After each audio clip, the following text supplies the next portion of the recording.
A esta hora vamos a seguir hablando de normativas, pero las que se están preparando, porque a poco más de una semana de haber iniciado la votación de las enmiendas en el Consejo Constitucional, las tensiones por la falta de acuerdo entre oficialismo y oposición, así como las críticas, enmiendas polémicas, están marcando el debate. Vamos a conversar a esta hora con el abogado constitucionalista Enrique Navarro. ¿Cómo está, abogado? Muy buenas tardes.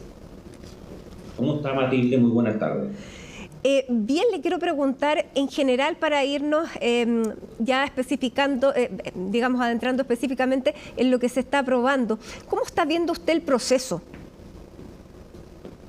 Bueno, el proceso en este momento está bastante agudizado por las circunstancias que son plazos muy breves en los cuales tienen que analizarse estas indicaciones. Pero estas indicaciones, en mi opinión, en algunos casos, exceden claramente lo que es propio de una norma constitucional. Es importante que las personas tengan claridad que la Constitución política es una norma fundamental que debe regular la estructura básica del poder y los derechos fundamentales que deben ser asegurados. Y hay materias que, en mi opinión, evidentemente exceden y no son propios de un texto constitucional. Por ejemplo, regular situaciones vinculadas a cierto deporte oficial o a la circunstancia de exenciones de contribuciones que pueden tener en algunos casos fundamentos adecuados, son materias propias de ley. Eso no es propio de la Constitución. La Constitución establece el gran pacto, un gran acuerdo sobre aspectos generales y, por tanto, no debiera entrarse en una serie de materias de detalles que son propios de las políticas públicas o legislados. Y ahí me parece que habrá que haber una adecuada discusión de estas materias. Por algo se requiere un quórum de 3/5, pero creo que lo relevante es centrarse en lo que son propios de aspectos del texto constitucional y no de normas de carácter legal o inferiores a la Constitución. Exactamente. Bueno, hoy día hay 9 centros de estudio que advierten que estas enmiendas, algunas, dice, atentan contra conquistas democráticas fundamentales. Pero lo que yo le quiero preguntar, una vez que las enmiendas, bueno, se están votando en las comisiones, una vez que una enmienda es aprobada en una comisión, tiene que ir ya al Pleno, pero la enmienda se va a dar la misma lógica en el Pleno que en la comisión en cuanto al número de votos, al quórum. Por lo tanto, lo que se está aprobando tiene muy pocas posibilidades de cambiarse. Pero requiere este quórum de 3/5, que no es bajo, digamos, no es la simple mayoría. Y por tanto ahí tiene que aprobarse. Yo creo que lo que va a ocurrir en estos días es que van a haber probablemente negociaciones entre las distintas bancadas respecto a las indicaciones, y lo aconsejable y lo que no esperaría es que se concentren en algunos temas muy excepcionales que son propios o que puedan formar propios de la discusión, digamos, de una constitución, y otras claramente desecharse, ¿no? No necesariamente si fueron aprobados por una mayoría ocasional en la comisión van a tener necesariamente los 3/5, que es lo que establece como regla básica en el Pleno su aprobación. Y además tiene que pensar, por supuesto, el constituyente, que este es un texto que tenga que ser adherido por los ciudadanos, o sea, que cuente con una mayoría de apoyo. Por tanto, creo que tienen que ser los mejores esfuerzos para consensuar eso y no necesariamente dar por aprobado lo que las comisiones parcialmente han analizado. Ahora, de acuerdo a lo que han expresado los consejeros, la presidenta del Consejo, se está votando por las enmiendas que resultan más consensuadas, las que generan menos debate o al menos menos debate en puntos fundamentales. Por lo tanto, uno pensaría que si hay controversia en este tipo de materias, uno se pregunta qué es lo que va a pasar con las fundamentales, sobre todo cuando comencemos a conversar sobre los derechos.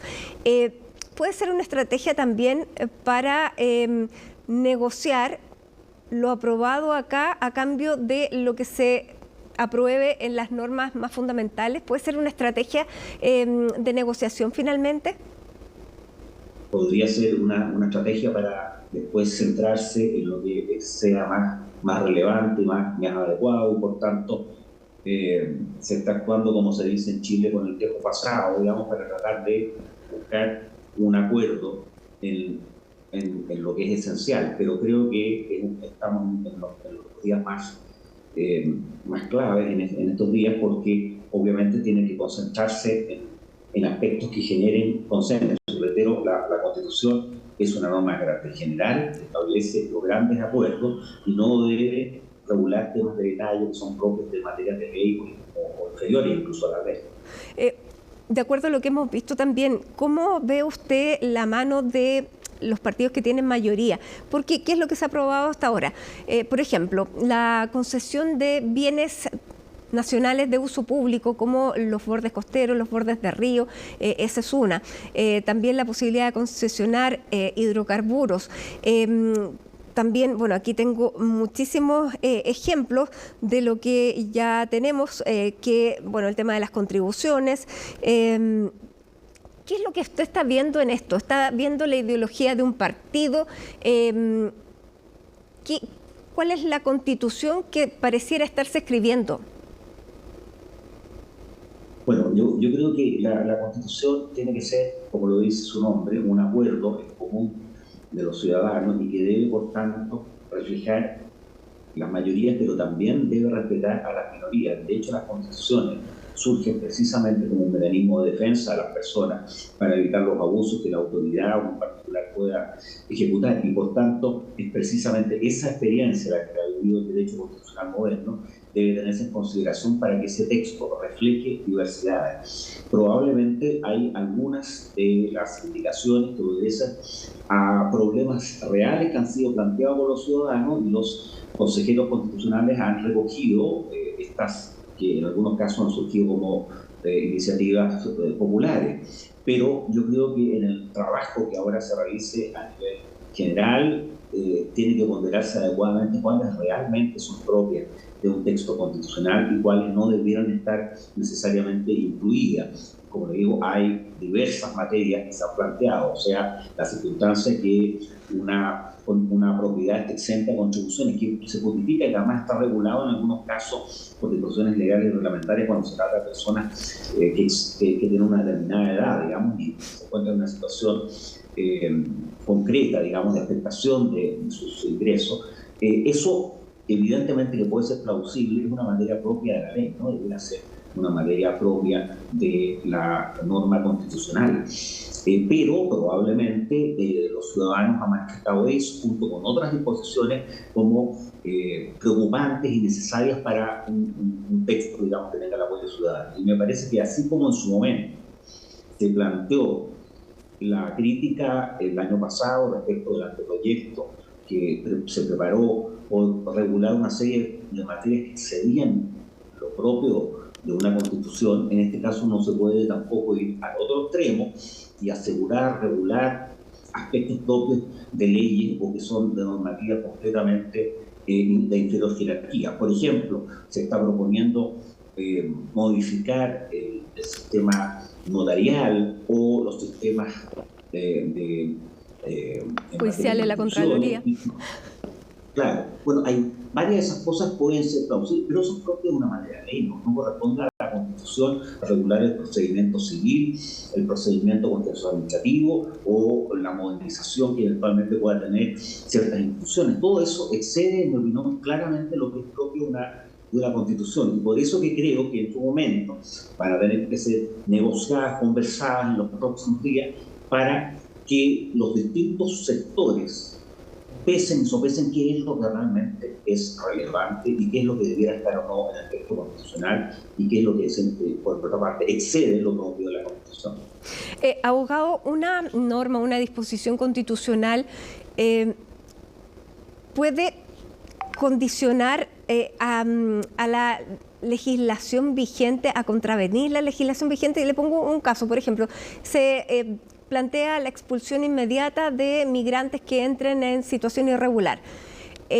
¿Cómo se hace? O sea, ¿cómo tensiona al sistema legal para no incurrir en abusos a las personas o abusos incluso a los tratados que Chile ha firmado?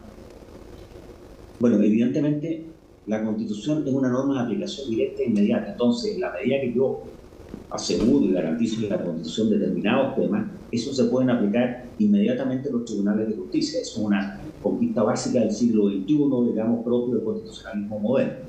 Pero eso también tiene que enmarcarse en un conjunto de derechos y principios que establece el orden fundamental. De hecho, sabemos que uno de los principios que el propio constituyente se establece en relación a este proceso es el respeto de los derechos contenidos en los tratados internacionales. Y dentro de los tratados internacionales hay algunos aspectos en general que se han regulado, otros que se refieren obviamente a materias de política interna y que deben ser adecuadamente también pesados y sopesados. Pero hoy día se acepta en general en la literatura jurídica constitucional que toda constitución política debe respetar un conjunto de principios, valores y normas que también se encuentran inmersos en los tratados internacionales y que por tanto obligan al Estado.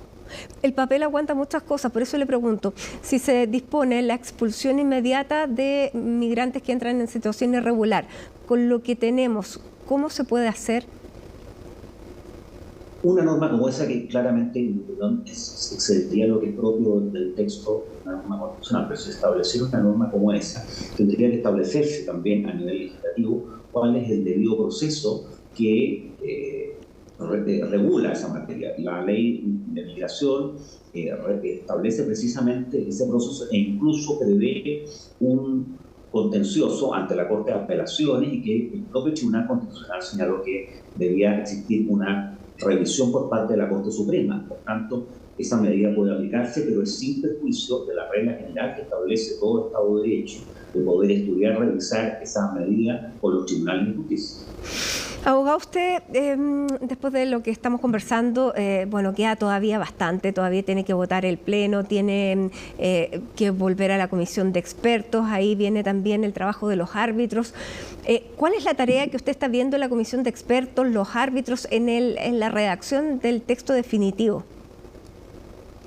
Bueno, yo creo que el trabajo que hicieron en Madrid de la comisión de expertos fue bastante adecuado, y así lo ha manifestado en general la opinión de la doctrina universitaria en diversos seminarios. Hay un acuerdo en cuanto a que se trata de un conjunto de normas, principios, valores que son razonables y que están dentro del derecho constitucional moderno, y por tanto lo que debieran los consejeros constitucionales hacer es centrarse en los aspectos que son más indispensables y más necesarios para perfeccionar esta normativa, y sin que ello pueda significar una alteración, en mi opinión, de lo que en general fue aprobado. Ahora, los árbitros, que son este comité de admisibilidad, es el que está llamado a resolver eventualmente conflictos que se produzcan entre las bases constitucionales, los 12 principios, y lo que se esté discutiendo y aprobando. Ya vimos un pronunciamiento que hubo por parte de la Corte Suprema que veía los temas procesales en cuanto a que pueden incorporarse capítulos adicionales. Así es. Pero acá se trata de un trabajo que creo que tienen que hacerlo los consejeros mancomunados de alguna manera también con la opinión que vayan manifestando los expertos. Los expertos obviamente en este proceso no tienen derecho de voto, pero sí tienen derecho a voto y han sido escuchados en las comisiones cuando normalmente se han invitado a distintas personas. Nos ha tocado también asistir allí, se escucha bastante interrogantes y preguntas por parte de los propios expertos, y por tanto los consejeros que fueron electos deben, creo yo, analizar, ponderar esta materia y en un pleno adecuado ponderarla para considerar realmente cuáles son indispensables, porque reitero, a la larga lo que el ciudadano va a analizar y ponderar que se trata de un texto adecuado, que busque un equilibrio entre los distintos intereses y que no sea una constitución partidista ni una constitución que refleje eventuales mayorías ocasionales, porque eso es lo que una constitución debe tratar de pervivir, estar por encima de las circunstancias en donde hoy día alguien ocasionalmente sea una mayoría que mañana puede ser una oposición, y por tanto lo relevante del texto constitucional es asegurarle a todos los distintos actores ese ejercicio adecuado de los grandes principios rectores del régimen democrático. Tal como están diciendo las encuestas, y para cerrar, abogado, hoy la gente está más proclive a votar en contra, ya no es rechazo, sino que es a favor o en contra, está más proclive a esa votación. ¿Qué escenario hay en el caso de que se vote en contra del proyecto que resulte de este Consejo? Esa es una situación que estaba completamente prevista en la etapa anterior, cuando se decía que si se rechazaba el texto regía plenamente la Constitución vigente. Ahora no se dice expresamente, pero obviamente, claro, de acuerdo a los principios generales del derecho, yo tengo que entender que si no se aprueba ese texto, los ciudadanos, digamos, básicamente están aprobando un texto vigente. Pero eso va a repetir probablemente también un acuerdo de carácter general. Yo creo que los ciudadanos tienen que ponderar y consensuar la necesidad de que haya un texto que tenga suficiente respaldo por parte de todos y cada uno de las distintas mayorías, y respetando a su vez a las minorías, y por tanto hay que ponderar esto, analizar, pero yo creo que las encuestas, Manuel, todavía están un poco abiertas, porque evidentemente estamos votando sobre la base de algo que no está completamente afinado. Claro. Además hay un conocimiento todavía feble por parte de los ciudadanos del texto, y debe existir también, creo yo, una necesaria comunicación por parte de los consejeros de lo que se está discutiendo y que se está votando, y que en definitiva los ciudadanos, cuando vayan el 17 de diciembre a votar, tengan claridad de cuáles son los contenidos esenciales de ese proyecto constitucional y si se ven reflejados o no en él. Pero reitero, si no se aprobara, o sea, si la alternativa es el rechazo, desde el punto de vista de las reglas generales constitucionales, sigue vigente el mismo texto que hoy día nos gobierna, que es el texto de la Constitución del 80, modificada, ¿no es cierto?, el año 89, con más de 200 reformas, especialmente siendo la del 2005 la más relevante, la suscrita durante la presidencia de Ricardo Lagos. Muy bien, abogado Enrique Navarro, experto constitucionalista, muchísimas gracias por esta conversación con CNN Chile. Falta mucho todavía, así que seguramente seguiremos conversando. Que tenga una buena tarde. Muchas gracias por el contacto. Muchas gracias, Matilde. Muy gentil como siempre.